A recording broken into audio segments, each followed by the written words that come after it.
오늘은 산업통상자원부에서 발표한 2025년 7월 수출입 동향에 대해서 한번 살펴보겠습니다.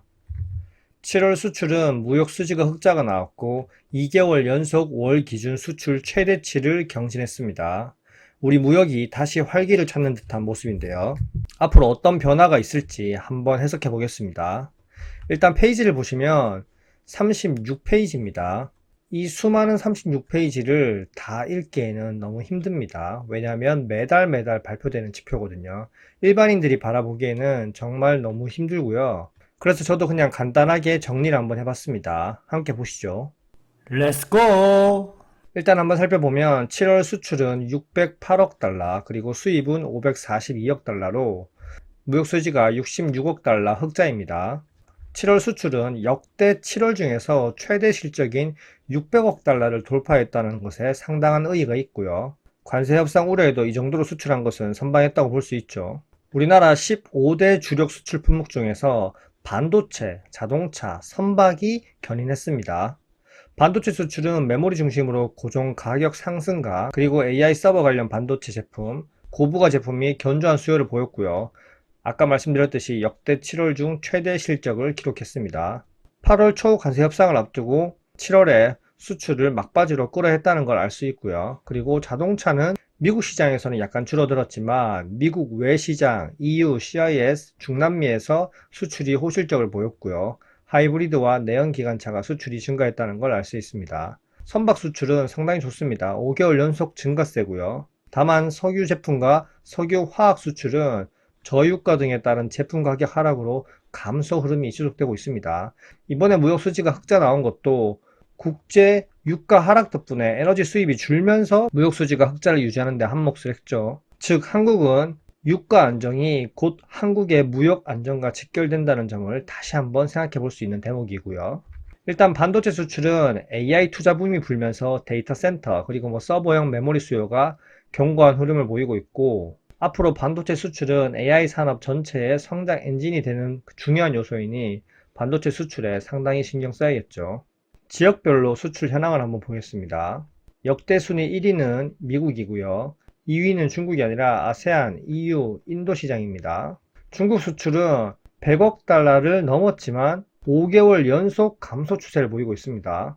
아세안 시장은 반도체 호조를 보이고 있고, 미국 수출은 관세 품목인 철강, 차부품 등이 감소했으나 반도체가 역시 견인했고요. 또 K뷰티, 화장품이 견인했습니다. 나머지 지역인 대아세안 수출도 최대 수출품인 반도체 호실적, 그리고 자동차, 선박, 다수 품목이 증가하면서 5개월 연속 플러스를 보이고 있고요.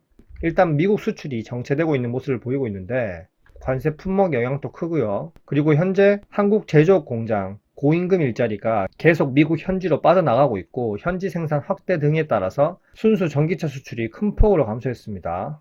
한국의 고임금 일자리가 계속 미국 현지로 빠져나간다는 것은 한국이 제조업으로 먹고 사는데 제조업 일자리가 계속 없어지고 실업자가 늘어지고 결국 국가의 복지 예산도 크게 증가하고, 현재 한국 인구도 초고령화 사회인데 실업자까지 계속 증가하게 되면 복지 예산은 더욱더 증가할 수밖에 없습니다. 결국 청년 인구는 줄어드는데 그 복지 예산은 미래 세대들이 세금으로 충당을 해야 됩니다.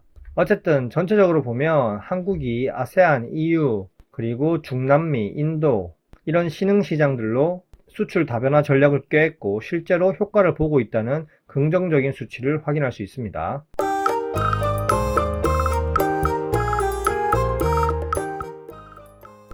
그리고 15대 주요 품목별 수출액을 한번 살펴보면 반도체는 부동의 1위고요. 하지만 반도체를 제외하고 디스플레이, 무선통신기기, 컴퓨터, 자동차 부품, 일반 기계, 2차 전지, 철강, 섬유, 가전, 바이오 헬스, 석유화학, 석유 제품 모두 다 하락하고 있습니다. 15대 주요 품목 중에서 반도체와 자동차, 선박이 그나마 견인을 하고 있어서 수출에서 무역 흑자를 보이고 있지만 정말 쏠림 현상이 너무 심합니다. 무역 수지 흑자의 질이 상당히 안 좋다는 거고요. 수출이 일부 품목에 너무 의존해 있고 이 일부 품목들의 수출이 만약 감소한다, 그러면 바로 무역 적자로 전환될 수 있는 정말 위험한 상황입니다.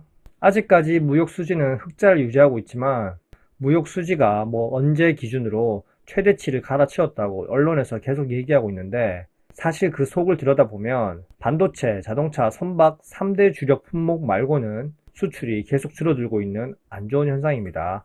한국은 콘크리트 건물, 아파트를 수출해서 사는 나라가 아니라 제조업 수출로 먹고 사는 나라임을 다시 한번 기억해야 됩니다. 이미 중국과 대만 등 많은 나라에게 기술 격차를 따라잡히고 있고요. 이제 반도체, 자동차, 선박마저 만약 따라잡히게 된다. 그러면 한국의 경쟁력은 점점 약해지겠죠. 결국 수출이 일부 품목에 의존하고 있다는 것은 구조적으로 안정적이지 않다고 바라볼 수 있는 거고, 언제든 흑자와 적자 폭이 급격히 변할 수 있다. 결국 불안 심리가 존재한다는 거고, 최근 이런 수출의 질 문제로 인해서 원화 약세 요인도 되는 거죠. 한국은 에너지가 생산되지 않기 때문에 원유, 가스와 같은 원자재 수입 의존도가 상당히 높은 나라입니다. 국제 유가가 오르면 바로 수입액이 늘어나면서 무역 수지가 빠르게 악화될 수 있고요. 최근 원유의 하락폭이 보이시나요?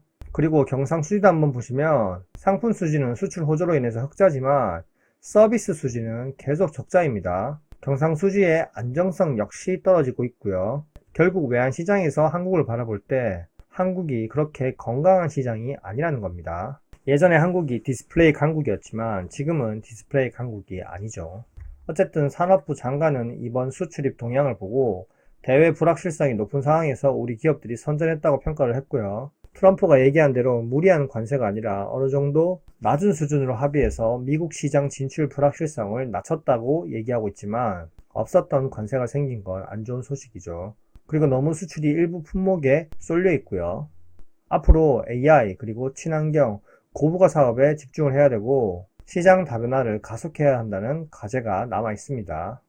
그리고 환율 안정화도 시켜야 되고요. 관세에 따른 불안한 리스크도 남아 있습니다.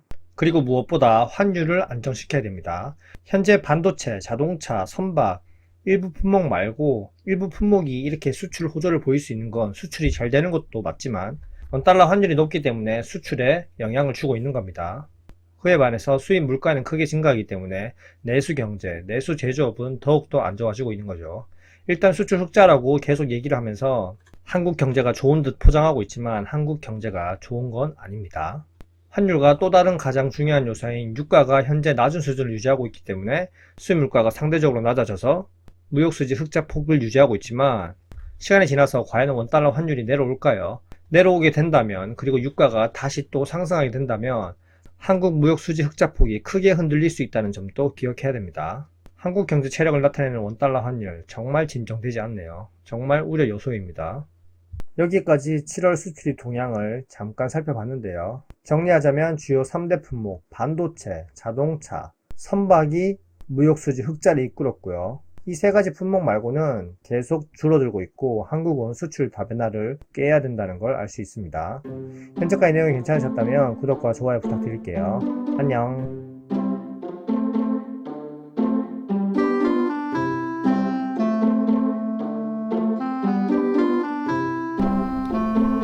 와이